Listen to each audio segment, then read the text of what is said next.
दोस्तों, आज पेश है मौत की रात। ये कवर चित्र है दोस्तों।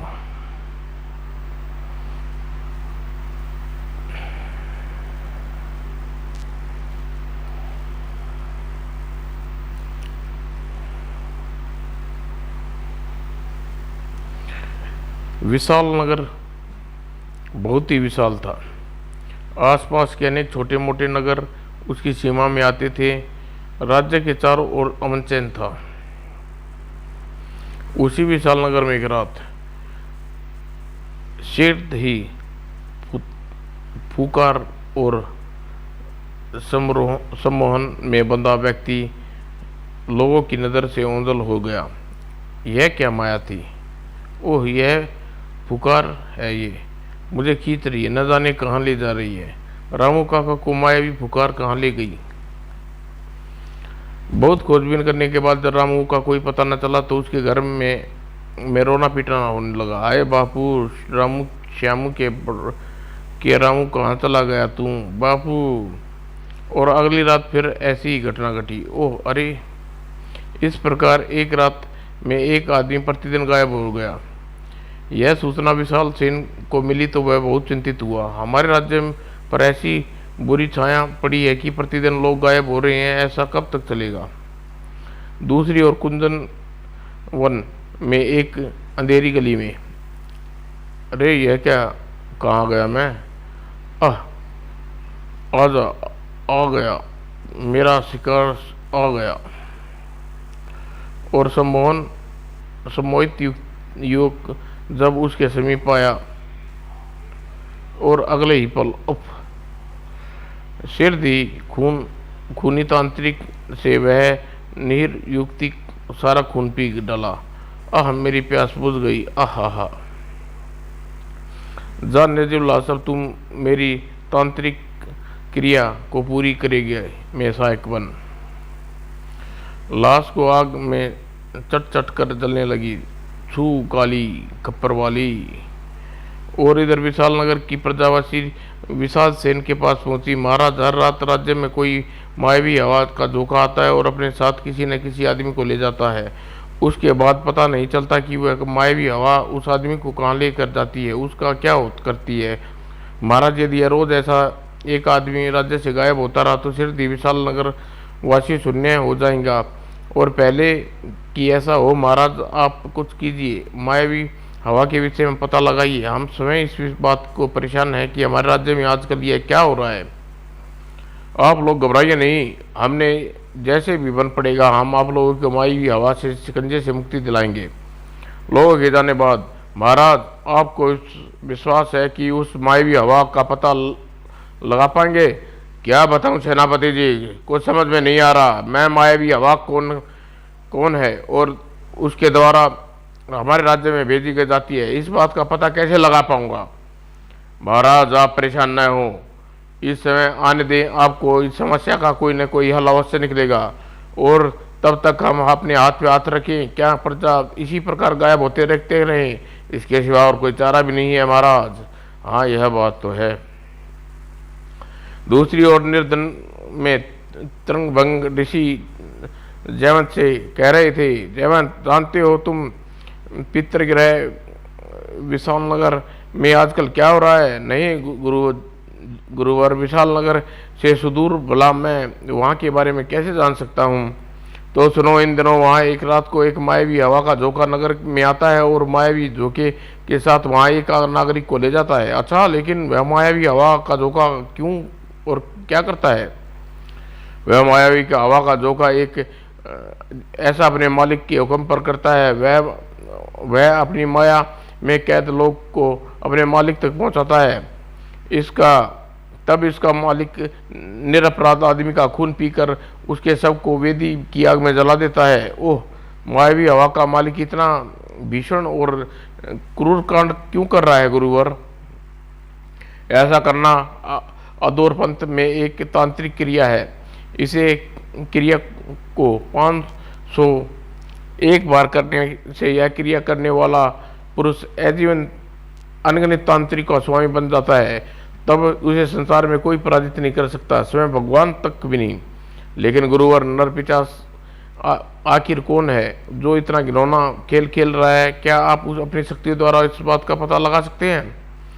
अवश्य लगा सकता हूँ जयवंत, किंतु यूँ कहो कि मैंने उसका नर पिशाच का पता लगा लिया है।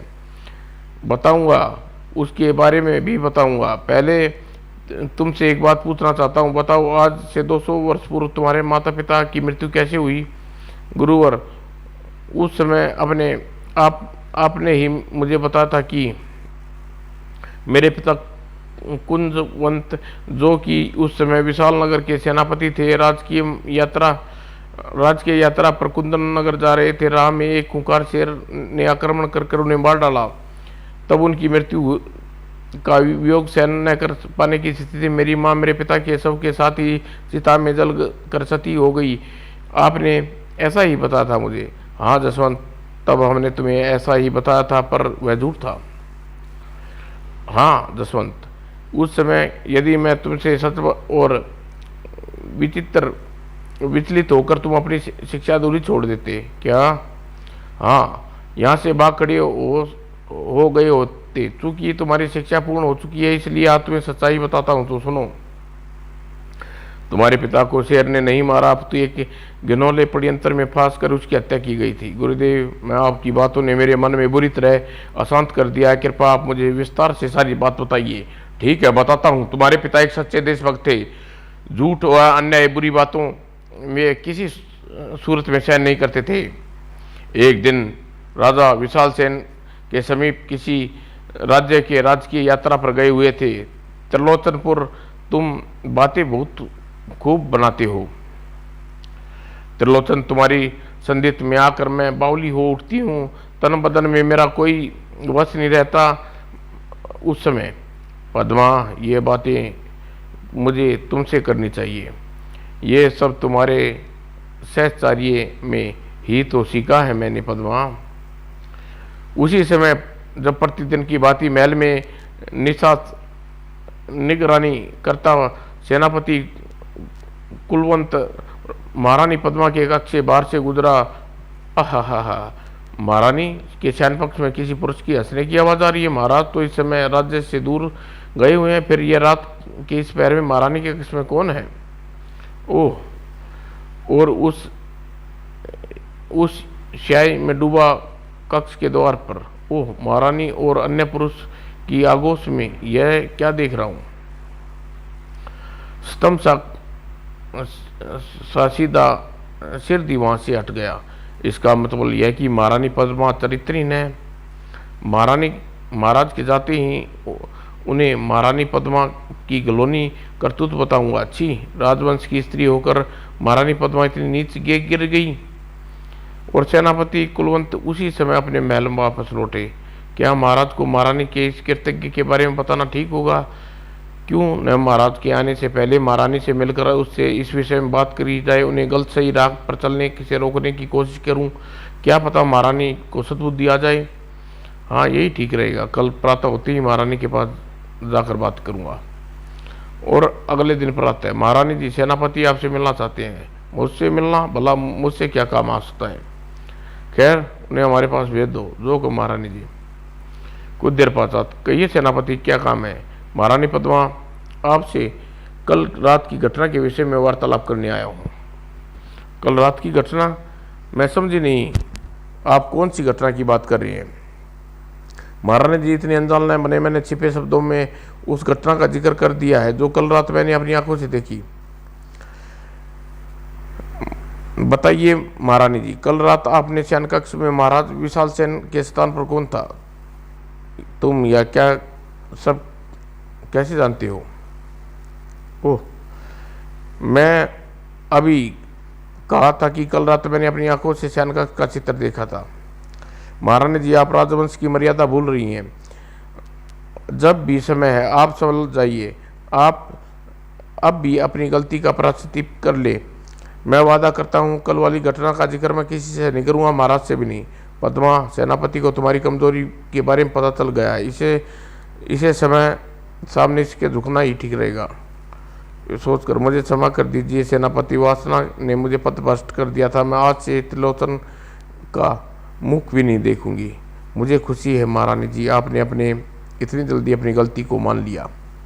सेनापति जी, त्रिलोचन के स्पर्श से मेरा शरीर अपवित्र हो चुका है, इसलिए मैं चाहती हूँ गंगा जल के स्नान कर अपना शरीर पवित्र कर लूँ। आपका विचार उत्पन्न है महारानी जी, तो आप गंगा जल लाने के लिए इसी समय गंगा की ओर प्रस्थान कीजिए। ठीक है। कुलवंत उसी समय रथ में बैठा गंगा के तट की ओर चल दिया। और इधर महल में त्रिलोचन, सेनापति कुलवंत को हमारे प्रेम के विषय में पता चल गया क्या? कुलवंत गंगा जल लाने गंगा की ओर गई है। मैं चाहती हूँ कि राह में उसे समाप्त कर दिया जाए। ऐसा ही होगा, तुम फिक्र न करो। कुलवंत के विरुद्ध मेरी ऐसी चाल चलूंगा कि महाराज विशाल सेन उससे घृणा करने लगेंगे। मैं भी यही चाहती हूँ त्रिलोचन। त्रिलोचन ने उसी समय एक पत्र लिखा और पत्र को कुलवंत की खोज में चल आ दिया। फिर दी वह सेनापति कुलवंत को निशाना बनाकर एक भाला उसकी ओर फेंका और भाला ठीक निशाने पर लगा। जब त्रिलोचन कुलवंत के रथ के समीप पहुंचा तो कुलवंत के प्राण पखेर उड़ गए। अब मुझे यह पत्र इसकी जेब में रख देना चाहिए। उसने ऐसा ही किया। अब मैं इसके शव को लेकर विशालगढ़ वापस लौट जाना चाहिए। और अगले ही पल और दूसरी ओर राजा विशाल सेन अपनी राज की यात्रा कर विशाल नगर में लौट चुका था। महाराज, आपकी यात्रा कैसी रही? यात्रा मंगलकारी रही महारानी। उसी समय, कौन हो तुम और ये किसका शव उठा लाई? महाराज, ये मेरा नाम त्रिलोचन है। विशाल नगर में एक साधारण नागरिक हूँ मैं। और त्रिलोचन ने कुलवंत का शव जमीन पर रखा। सेनापति कुलवंत, इन्हें किसने मारा? इन्हें मैंने मारा महाराज। तुमने? लेकिन क्यों? क्योंकि यह एक देशद्रोही था। सेनापति कुलवंत, देशद्रोही? इसका सबूत क्या है तुम्हारे पास? सबूत है महाराज। कुलवंत ने उसकी जेब से पत्र निकाला। इस पत्र को पढ़िए महाराज, इसे पढ़ते ही सच्चाई आपके सामने आ जाएगी। विशाल सेन ने पत्र पढ़ा। महाराज निखल वर्मन, विशालगढ़ की सेना गुप्त सूचनाएं आपको देने की तैयार हूँ, बेशर्ते मुझे उस काम का उचित पुरस्कार मिले। सेनापति कुलवंत, विशालनगर। ओह, सेनापति कुलवंत राजा निखल वर्मन के लिए हमारी जासूसी कर रहा था। त्रिलोचन, तुम्हारे कुलवेशन जैसे देशद्रोही को मारकर ठीक किया। इसका हम तुम्हें उचित पुरस्कार देंगे। तुम्हें विशालगढ़ का नया सेनापति बनाते हैं। महाराज की जय। और विशालगढ़ के सैनिकों को बुलाकर आदेश दिया, सेनापति कुलवंत का शव मरघट में ले जाकर जला दो। और ऐसा ही किया गया। सेनापति कुलवंत की पत्नी जब इस हादसे का पता लगा तो दौड़ी हुई मरघट पहुंची। स्वामी, मैं भी आपके पास आ रही हूँ। और अगले ही पल, ओह, महारानी पद्मा और त्रिलोचन ने देशद्रोह जैसा घृणित अपराध लगाकर मेरे पिता को मौत के घाट उतार दिया। हाँ जसवंत, तुम्हारे पिता की मृत्यु के बाद त्रिलोचन विशाल नगर का सेनापति बन गया था। और जानते हो सेनापति त्रिलोचन, वह एक तांत्रिक है जिसे इन दिनों विशाल नगर में उत्पात बचा रखा है। क्या? हाँ जसवंत, वह सर्वशक्तिमान बनना चाहता है, इसलिए रात को वह अंधेरे में प्रतिदिन कुंजवन की गुफा में पहुंचकर तांत्रिक क्रिया करता है। ओह, कितना नीच है त्रिलोचन। जसवंत, महारानी पद्मा त्रिलोचन अब भी छुपकर मिला करते हैं। जसवंत, मैंने तुम्हें यह सब बताने इसलिए बात बताई है, त्रिलोचन से बदला लेने में समय आ गया है। मैं उसे मारकर एक पथ दो काज कर सकोगे। एक तो अपने पिता की मौत का बदला ले सकोगे और दूसरा विशाल नगर की प्रजा को उसके भ्रांस से बचा सकोगे। कहिए गुरुदेव, मुझे क्या करना होगा? क्योंकि तुम्हें एक ऐसे आदमी से निपटना है जो तांत्रिक क्रियाओं का ज्ञाता है, इसलिए तुम्हें तांत्रिक मित्र मूसा के पास भेजूंगा। उसे तांत्रिक शक्तियां देगा और उसके द्वारा तुम त्रिलोचन से निपट सकोगे। तांत्रिक ऋषि त्रुंगभंग ने उसी समय मूसा के नाम एक पत्र लिखा। उस पत्र को लेकर उसी समय कुशाल वन में जाकर तांत्रिक मूसा से मिलो। जो क्या गुरुदेव? मूसा के पास तुम सीधे कुंजवन में जाकर हत्यारे त्रिलोचन से टकराना। जाओ, मेरा आशीर्वाद तुम्हारे साथ है। और जब जसवंत वन की ओर चल दिया। दूसरी ओर विशाल नगर में पद्मा, अब मैं 490 लोगों का खून पी चुका हूँ, बस मुझे 15 लोगों का खून पीना है। मुझे उसके बाद असंख्य शक्ति, तांत्रिक शक्ति का स्वामी बन जाऊंगा। तब मैं राजा विशाल सेन को अपनी राह से हटाकर तुम्हारा वह विशाल नगर का राजा बन जाऊंगा। मैं उस दिन का बेदी व्यग्रता से प्रतीक्षा कर रही हूँ त्रिलोचन।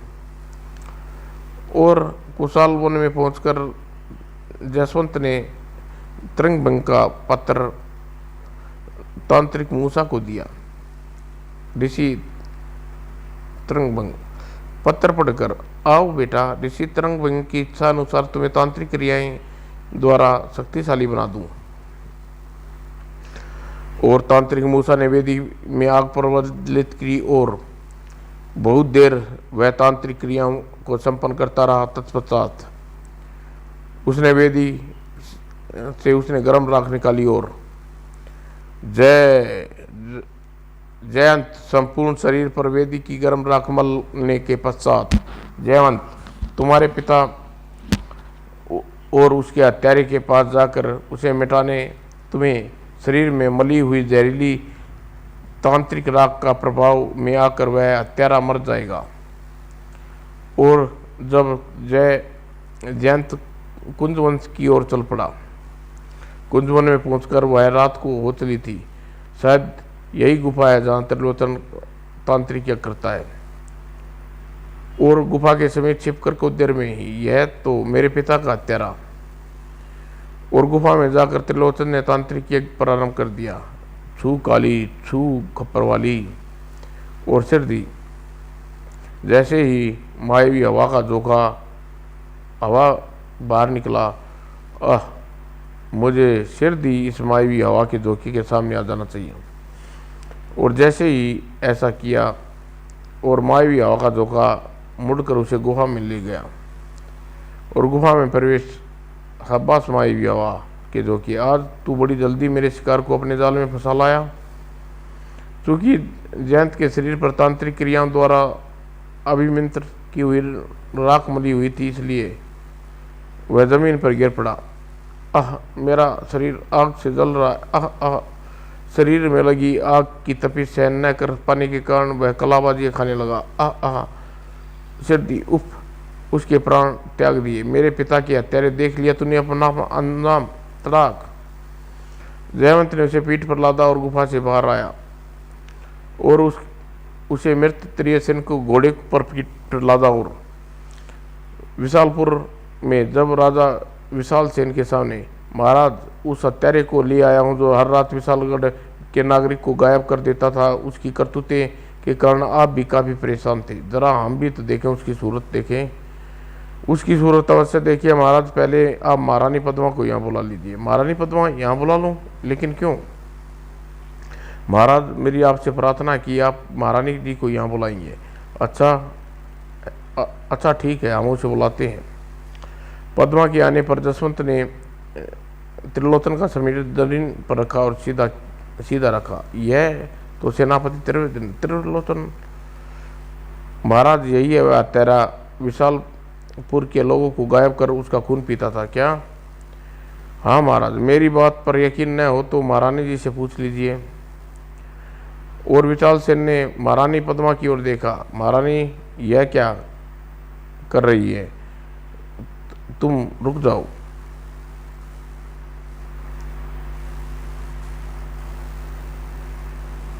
और महारानी नहीं रुकी। यह क्या कर डाला तूने महारानी? महाराज, हमारा खेल खत्म हो गया। पद्मा प्राण पखेर उड़ गए। ओह महारानी, महाराज, दुराचारी महारानी की मौत पर इस तरह दुखी न हुई है। महारानी इस इज्जत की लायक नहीं थी। यह क्या बक रहे हो तुम? मैं ठीक कह रहा हूँ महाराज। बरसों पूर्व जब एक आदमी ने महारानी पद्मा को गलत राह पर चलने से रोकना चाहा तो उसे देशद्रोही बनाकर मौत की घाट उतार दिया था। जसवंत ने विस्तार से सारी बात विशाल सेन को बताई। तत्पश्चात वह उसी देशद्रोही सेनापति कुलवंत का बेटा जयवंत हूँ महाराज। जयंत, तुम्हारी बातों ने मेरी आंखें खोल दी। तुमने एक देशद्रोही नहीं अपितु देश प्रेमी के बेटे हो। हम तुम्हें इसी समय विशालगढ़ का सेनापति नियुक्त करते हैं। और जब जयंत ने गंगा नदी में के तट पर दिवंगत माता पिता को तर्पण किया और विशालनगर का सेनापति बन वह कर्तव्य निगाह सुखपूर्वक रहने लगा। समाप्त दोस्तों।